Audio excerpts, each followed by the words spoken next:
নমস্কার বন্ধুরা, সুপর্ণার হেসেলের আরও একটি নতুন রেসিপিতে আপনাদের সবাইকে জানাই অনেক অনেক স্বাগত।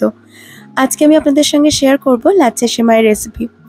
একদম কম উপকরণে ঝটপট তৈরি হয়ে যায় আর খেতেও হয় দারুণ সুস্বাদু। তাহলে চলুন এই সহজ অথচ ভীষণ সুস্বাদু রেসিপিটি দেখে নেওয়া যাক। লাচ্ছা সেমাই বানানোর জন্য আমি এখানে একটা পাত্রে 1.5 লিটার দুধ বসিয়ে দিয়েছি আর দুধটাকে প্রথমে একটু সামান্য গরম হয়ে যেতে দেব। দুধটা সামান্য গরম হয়ে গেলে এর মধ্যে মিশিয়ে দেব হাফ কাপ পাউডার মিল্ক বা গুঁড়ো দুধ। খুব ভালো করে মিশিয়ে দিচ্ছি।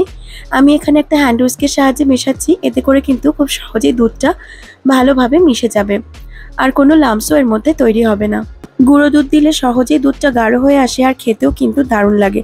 তবে আপনারা যদি গুঁড়ো দুধ দিতে না চান তাহলে 2 লিটার দুধ নিয়ে একটু গাঢ় করে 1.5 লিটার করে নিতে পারেন। আর আমি যে লিকুইড মিল্কটা নিয়েছি সেটা কিন্তু আগে থেকেই জাল করা ছিল ভালোভাবে, সেজন্য সামান্য গরম করে নিয়ে গুঁড়ো দুধটা মিশিয়ে নিয়েছি।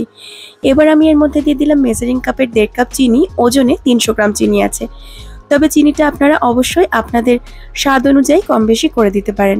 একটু নেড়ে নিয়ে খুব সামান্য 1 চিমটে মতন লবণ দিয়ে দিলাম, এতে করে মিষ্টি স্বাদটা আরও ভালো আসবে। চিনিটা অ্যাড করার পর চিনিটা গলে গিয়ে কিন্তু দুধটা বেশ খানিকটা পাতলা হয়ে আসবে, তাই গ্যাসের ফ্লেমটাকে মিডিয়ামে রেখে আমি 10 থেকে 12 মিনিট দুধটাকে খুব ভালো করে ফুটিয়ে নেব। যেহেতু গুঁড়ো দুধ অ্যাড করেছি তাই দুধটাকে কিন্তু অনেক বেশি গাঢ় করার প্রয়োজন নেই। 10 থেকে 12 মিনিট মিডিয়াম ফ্লেমে ফুটিয়ে নিলেই চলবে। দেখুন আমার এখানে 10-12 মিনিট ফুটিয়ে নেওয়া হয়ে গেছে।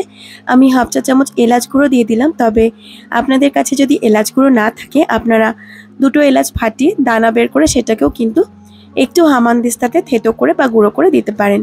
দুধটা আমার রেডি করে নেওয়া হয়ে গেছে। এবার আমি একটা তড়কা প্যানে দিয়ে দিচ্ছি 1 টেবিল চামচ ঘি। ঘিটা একটু গরম হয়ে যেতে দেব। তারপর আমি এর মধ্যে কিছু ড্রাই ফ্রুটস ভেজে নেব। এখানে আমি আমন্ড আর পেস্তা দিয়েছি, আপনারা চাইলে কাজু কিশমিশও কিন্তু অ্যাড করতে পারেন। নেড়ে চেড়ে এই আমন্ড আর পেস্তাটাকে একটু ভেজে নিতে হবে। এই লাচ্ছা সেমাইটা এমনিতেই খেতে ভীষণ ভালো লাগে, তাই ড্রাই ফ্রুট যদি নাও থাকে তাও কিন্তু আপনারা এই রেসিপিটা বানিয়ে নিতে পারবেন। চাইলে শুধু কিশমিশও অ্যাড করতে পারেন, সেটাও খেতে ভালো লাগে। আমি ড্রাই ফ্রুটসগুলোকে হালকা একটু রং চেঞ্জ হয়ে যাওয়া পর্যন্ত ভেজে নিচ্ছি, এতে করে ড্রাই ফ্রুটসগুলো খেতে কিন্তু ভীষণই ভালো লাগবে। ড্রাই ফ্রুটসগুলোতে হালকা বাদামি একটা রং আসতে শুরু করেছে। এবার আমি গ্যাসের ফ্লেমটাকে বন্ধ করে দেব, আর গ্যাসের ফ্লেম বন্ধ করার পরেও কিন্তু একটু এটাকে নেড়ে নেব। এখানে একটা বড় ছড়ানো পাত্রে আমি নিয়ে নিয়েছি 170 গ্রাম লাচ্ছা সেমাই, আর আমি আজকে হলদিরাম প্রভুজির লাচ্ছা সেমাই ব্যবহার করছি। হাতের সাহায্যে সেমাইটাকে একটু ছোট ছোট টুকরো করে নিয়েছি, আর এবার ওপর থেকে ঘি ভাজা ড্রাই ফ্রুটসগুলোকে ছড়িয়ে দিচ্ছি। আর ড্রাই ফ্রুটসের সাথে সাথে সামান্য যেটুকু ঘি থাকবে সেটুকুও কিন্তু আমি এর ওপর থেকে ছড়িয়ে দেব। আমি আজকে একটা বড় পাত্র নিয়েছি, আপনারা চাইলে কিন্তু এরকম বড় পাত্রের পরিবর্তে ছোট ছোট বাটিতেও এই সেমাইটাকে সেট করতে পারেন। তবে বড় পাত্রে সেট করলে কেটে কেটে পরিবেশন করতে হবে, আর ছোট ছোট বাটিতে দিলে এক একটা বাটি ধরেই এক একজনকে সার্ভ করতে পারবেন। এবার আমি এর ওপর থেকে জাল করে রাখা দুধটাকে দিয়ে দিচ্ছি। আমি যে পরিমাণ লাচ্ছা সেমাই নিয়েছি তাতে 1.5 লিটার দুধই যথেষ্ট। অনেক বেশি দুধ হয়ে গেলে এটা যেমন পাতলা হয়ে যাবে, তেমন যদি দুধের পরিমাণ একটু কম হয়ে যায় তাহলে কিন্তু এটা একদম টাইট হয়ে যাবে, এতটাই বেশি জমে যাবে যে ভালো লাগবে না খেতে। এবার আমি এই লাচ্ছা সেমাইটাকে 10 মিনিট এভাবেই রেখে দেব সেট হওয়ার জন্য। 10 মিনিটে কিন্তু সেমাইটা খুব ভালোভাবে সেট হয়ে যাবে আর পরিবেশন করার জন্য তৈরি হয়ে যাবে। সামনেই ঈদ, চাইলে আপনারা কিন্তু এইভাবে একবার লাচ্ছা সেমাইটা বানিয়ে দেখতে পারেন। আশা করছি সবার ভীষণ ভালো লাগবে। দেখুন এখানে 10 মিনিট হয়ে গেছে।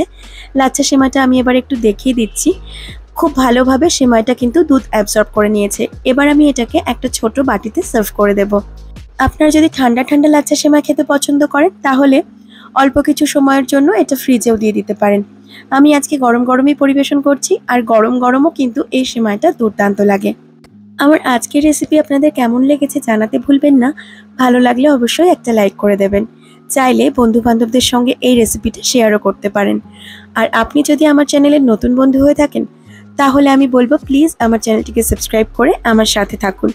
আগামী দিনে এমন অনেক সুন্দর সুন্দর রেসিপি আমি আপনাদের জন্য নিয়ে আসতে চলেছি।